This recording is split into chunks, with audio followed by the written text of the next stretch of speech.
ಮುಂದಿನ ವಿಧಾನಸಭಾ ಚುನಾವಣೆಯಲ್ಲಿ 2 ಕ್ಷೇತ್ರಗಳಿಂದ ಸ್ಪರ್ಧೆ ಮಾಡೋದಾಗಿ ಜೆಡಿಎಸ್ ರಾಜ್ಯಾಧ್ಯಕ್ಷ ಎಚ್.ಡಿ. ಕುಮಾರಸ್ವಾಮಿ ಹೇಳಿಕೆಯನ್ನು ಕೊಟ್ಟಿದ್ದಾರೆ. ಬೆಂಗಳೂರಿನಲ್ಲಿ ಮಾತನಾಡಿದ ಅವರು ರಾಮನಗರ ಹಾಗೂ ಉತ್ತರ ಕರ್ನಾಟಕದ 1 ಕ್ಷೇತ್ರದಿಂದ ಸ್ಪರ್ಧೆ ಮಾಡೋದಾಗಿ ತಿಳಿಸಿದ್ದಾರೆ. ಅಲ್ಲದೆ ಪ್ರಧಾನಿ ಮೋದಿ ಅವರು ಕೂಡ 2 ಕ್ಷೇತ್ರಗಳಿಂದ ಸ್ಪರ್ಧೆ ಮಾಡಬಹುದು, ಆದರೆ ನಾನು ಯಾಕೆ 2 ಕ್ಷೇತ್ರಗಳಿಂದ ಸ್ಪರ್ಧೆ ಮಾಡಬಾರದು ಅಂತ ಅವರು ಸಮಜಾಯಿಷಿಯನ್ನು ಕೂಡ ಕೊಟ್ಟಿದ್ದಾರೆ.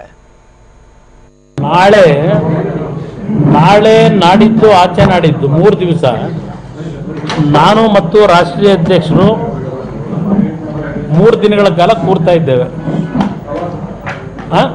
ಅಲ್ಲಲ್ಲ, ಪಟ್ಟಿಯ ಒಂದು ಫೈನಲೈಸೇಷನ್ನು, ಕೆಲವು ಕ್ಷೇತ್ರಗಳಲ್ಲಿ 3 ಜನ 4 ಜನದ್ದು ಒಂದು ಕಾಂಪಿಟೇಷನ್ ಏನಿದೆ ಅವ್ರನ್ನೆಲ್ಲ ಕರೆಸಿ ಒಂದು ಅಭ್ಯರ್ಥಿಯನ್ನು ಫೈನಲ್ ಮಾಡ್ತಕ್ಕಂಥದ್ದಕ್ಕೂ ನಾಳೆಯಿಂದ 3 ದಿವಸ ಇಬ್ಬರೇ ಕೂರ್ತಾ ಇದ್ದೇವೆ, ಕರೆಸ್ತಾ ಇದ್ದೇವೆ. ಎಲ್ಲರನ್ನು ಕರೆಸಿ ಅವ್ರನ್ನೆಲ್ಲ ಕಾಂಪ್ರಮೈಸ್ ಮಾಡ್ತಕ್ಕಂಥ ಕೆಲಸ ಪ್ರಾರಂಭ ಮಾಡ್ತಾ ಇದ್ದೇವೆ.